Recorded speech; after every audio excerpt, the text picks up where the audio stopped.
For any of you that have competed before, you're undoubtedly really aware of the effect that your nerves have on your overall performance. We all want to replicate what it is that we're able to do in the gym when it counts, whether that be on the mats, in a ring, in a cage. We want to be able to take that performance that we know we can have in the gym and do that when it comes to competition. However, nerves can have a crippling effect on our ability to follow a game plan, to listen to our coaches, to manage our energy levels throughout the fight. It can simply make it impossible to do what you have in your head and have in your mind's eye. Now, a really common question that we get asked is, how do I eliminate nerves from the fight? And I don't actually think that's something that's possible. What I think you actually need to be thinking, and what we're going to work on today, is how do I channel and manage those nerves so that they don't dominate me and completely ruin my performance. Today I'm going to go over all the steps I used to take when I was actively competing in kickboxing and the stuff that I use with my students to help them manage their nerves and to perform better on the day. The trick I've found over time is that you need to create a system, and that system needs to help you manage your nerves in the build up to the event and then channel them when the moment counts. But this system can't just begin when you arrive at the tournament or arrive at the fight night. It needs to even begin the day before. Now, I'm going to preface this whole system by saying this is for amateur, all same day event tournaments. So what I mean by that is the likelihood is you're going to travel on the same day that you're going to fight, you're going to weigh in on the same day that you're going to fight, and you're going to travel home on the same day. So everything is being done in terms of the event itself in one day. On bigger tournaments, this might be over a weekend or over a week, so you might need to adjust some of the things I'm saying in terms of the timing of when you get them done, but the overarching principles is really what I want you to focus on. Let's start with the night before. Make sure that you've got your bag packed. The last thing you want to be doing on the morning of a competition is hunting around for your gum shield or ironing your favorite gi or getting yourself a lunch prepared for the day. You want all of this stuff done way in advance. There's two reasons that you need to make sure that this happens. One is you want to be able to get a good night's sleep before a competition. But if you've got all of these things swirling around in your head that you need to do in the morning, that's going to really interrupt your ability to go to sleep. You're already going to be dealing with the nerves, but if you put all of this on top of it, it's only going to make it worse.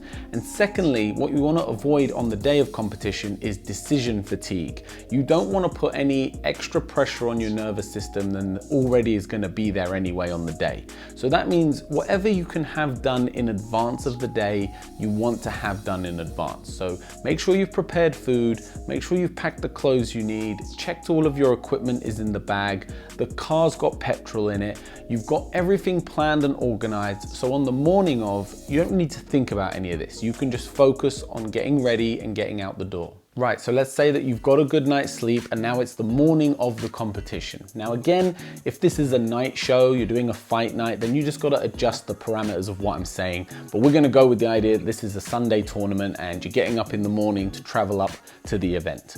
Make sure that you eat a good breakfast, and by that I mean something that sits well in your stomach. I've done a video previously about nervous pooing at competition, so feel free to go watch that. I'll link it in the cards.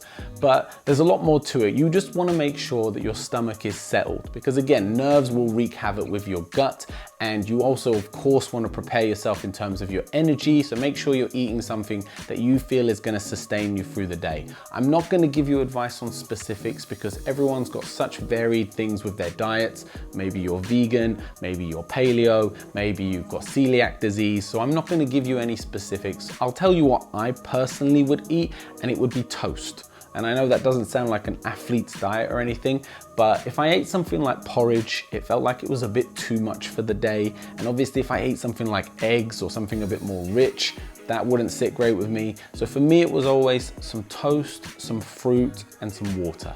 And that's all I needed. And that's the next thing, is you need to start hydrating now. Now, I'm saying this, saying that you're definitely going to be on weight and you're not doing any form of a weight cut or dehydration process. We'll talk about that in a separate video. Like I said, this is amateur events, and this is most likely that you're not going to be cutting weight. If you're going to a jiu-jitsu tournament where it's weighing in on the same day, or a amateur kickboxing bout, they often do weigh-ins on the same day.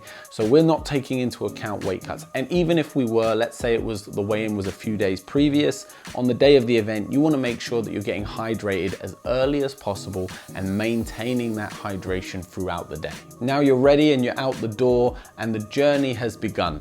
Very often competitions involve a lot of driving. Any of you that have competed in any martial arts, it's very unlikely that a competition has been on your doorstep. More likely than not, it's at least a 1 hour drive. I've done 3-4 hour drives as well as day trips to get to events, to then fight for a few minutes and then make our way back home. That's just the nature of the game. So again, it does need to go into your preparation and your planning. People don't account for these things, and then it affects them when it comes to those few minutes that you spend on the mat, in the ring, in the cage. For the journey up, the big thing about this moment is to stay calm, is to stay relaxed, it's to not start building your way up, because the realistic thing is, let's say you're traveling up and it's 11 a.m. and you're not actually set to fight till 3-4 o'clock.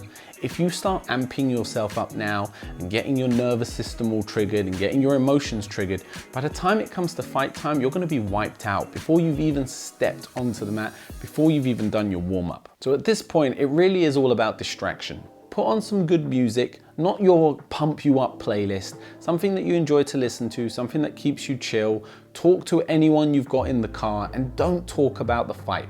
Don't talk about your day or your event. If you're, fighting obsessed like I am, talk about the last UFC event, talk about the upcoming matches that are going on, but don't talk about your day, your opponents.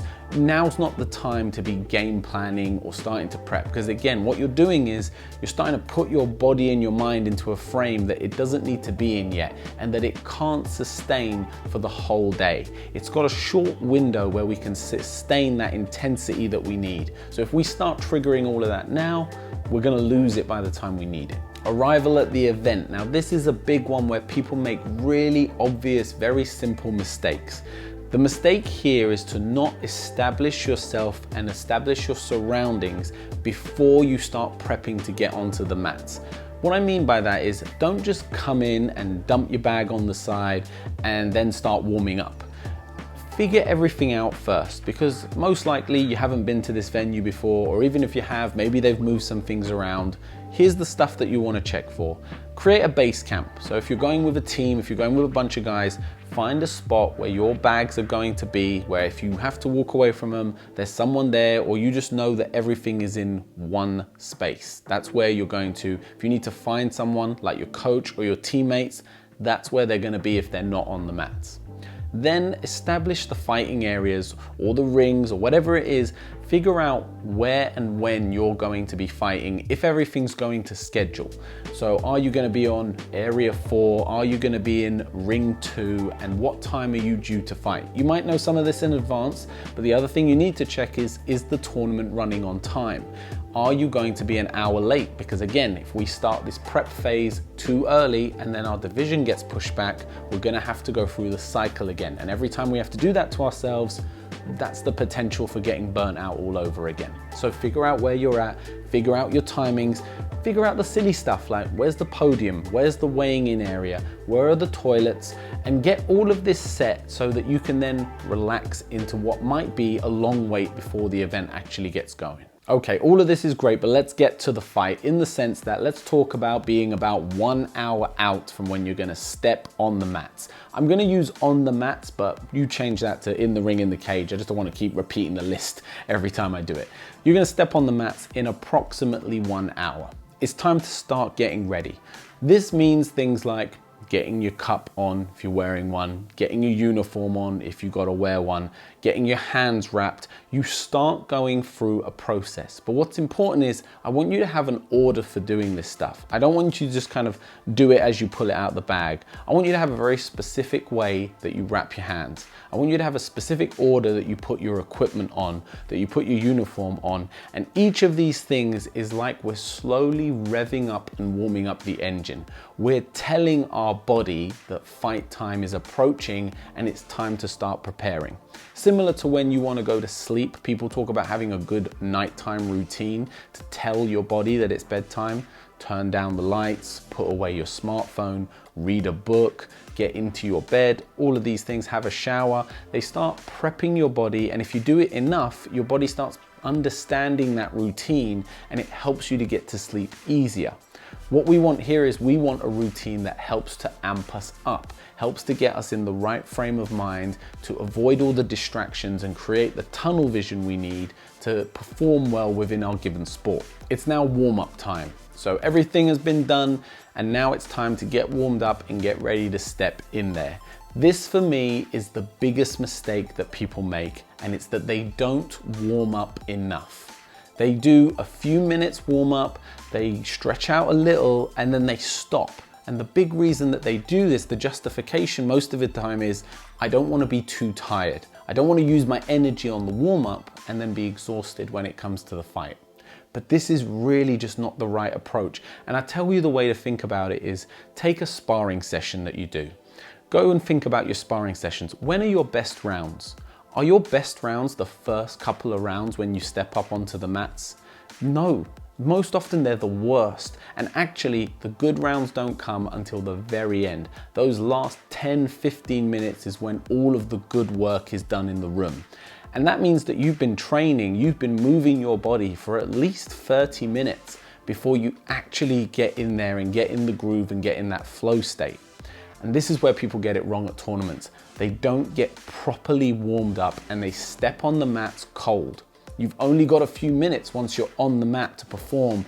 And if you've got to do the warm up or part of the warm up when you're on the mats, you're giving your opponent a huge advantage. Now, warm-ups are of course very personal and of course very sport dependent. A jiu-jitsu warm-up is going to be very different to a kickboxing warm-up. Hilarious video on Instagram. If I can, I'm going to share it here. There was this guy and he's at a jiu-jitsu tournament and he's just shadow boxing, like Muay Thai shadow boxing for his warm-up, and the camera's just panning round. I'm going to try to remember to post it on here, and if I don't, I'll try to remember to link it below. But you need a specific warm-up. So again, I'm not going to sit here and tell you the perfect warm-up routine for you. That's going to be something that you do out of trial and error. But this is what you want from your warm-up. You want to feel hot, as in body temperature wise. You actually want to be warm, really warm, to the point where you are physically sweating. If you're not sweating, you have not warmed up. So if all you've done is made sure that instead of kicking about knee height now, you can kick about body height, you have not warmed up. You actually want to get your heart rate up and your breathing up to a point where you feel like you've had a little workout. Now, you don't want to push it over the edge and become tired or exhausted and overdo it, but you do want to get to the point where your body, the engine is fully on, the oil has been warmed up, everything, all the joints are lubricated, and your system is engaged. Then if you can time that just right, so that a few minutes before you just got a second to calm yourself before you step on the mats, that's the perfect warm-up. So please warm up enough. 15, 20 minutes, up to 30 minutes, get your body really primed and prepped for stepping into the arena. Okay, so you're just about to step on the mats at this time and it's about to get into the fight. Look at any great boxer, MMA fighter, BJJ practitioner. They will all have a certain ritual for when they enter the arena. Now, it might be that they say a prayer, it might be a certain way that they pound their chest, it might be a hand gesture, they might say some certain words. They're gonna have a certain routine that they go through as they step into the arena of combat. And a lot of people think that this is purely for like the entertainment of the fans or from a viewing point of view that it looks cool. But what it really is it's what we call an anchor. It's anchoring you down. It's tying you down into this moment. It's telling your body and it's priming you that it's time to go. We are now in that moment. So everything we did previous, notice how much time we spent today distracting ourselves and not thinking about this moment. Well, now the moment has come and now it's time to perform. So you need something that's going to trigger you, that's going to hold you down in this moment and now not allow you to be distracted by everything else going on in the room. Your teammates fighting over there, you're being called on intercom to go to the podium for another division you did. All of this stuff can happen. You need to right now be tunnel visioned on the task at hand, and you need something, an action, a movement, a thought process, a mantra, something that's going to tie you into this moment. Now, regardless of how the fight goes, win, lose, draw, injury, we always also want to have a post-fight ritual. We want to make sure that we've got our emotions under check and that we're going to look at this in a way that's constructive. That's often really difficult to do on the day.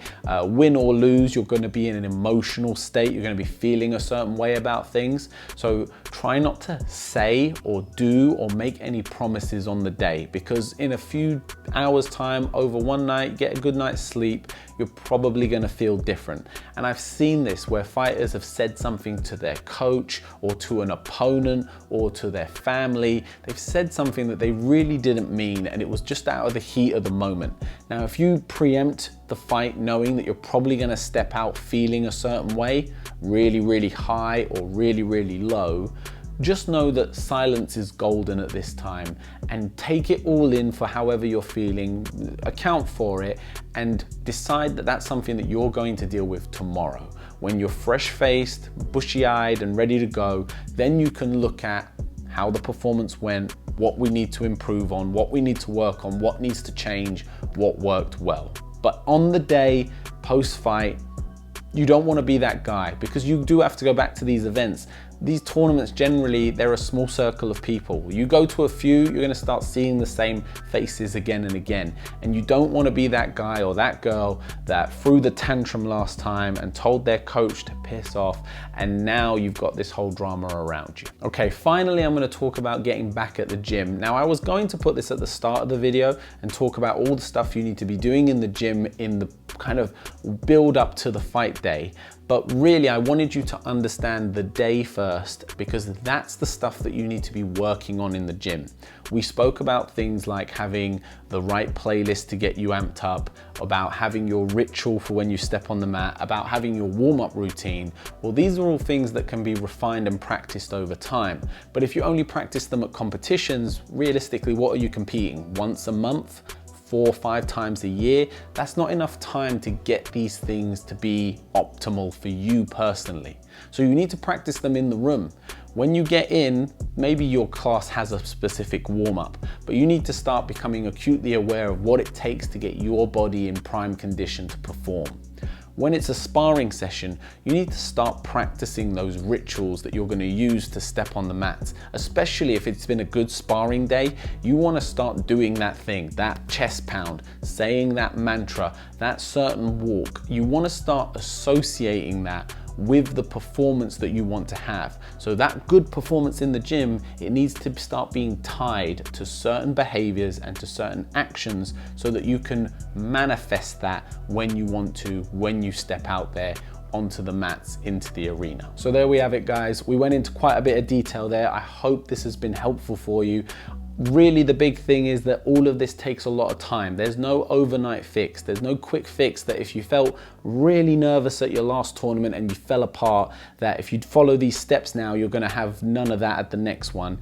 The reality is it's a lifelong pursuit, and it's the best thing about martial arts is it shows you these inner demons. It shows you the parts of yourself that you don't like, the coward in you, the weak person in you. And I'm not saying that you are these things, but we all have a bit of it in us, and it forces us to confront that person and to deal with it. So I hope that some of this helps you and just makes that journey a little easier for you. Let me know what you'd like to see on the next one. Like the video, subscribe to the channel, and I will see you on the next one.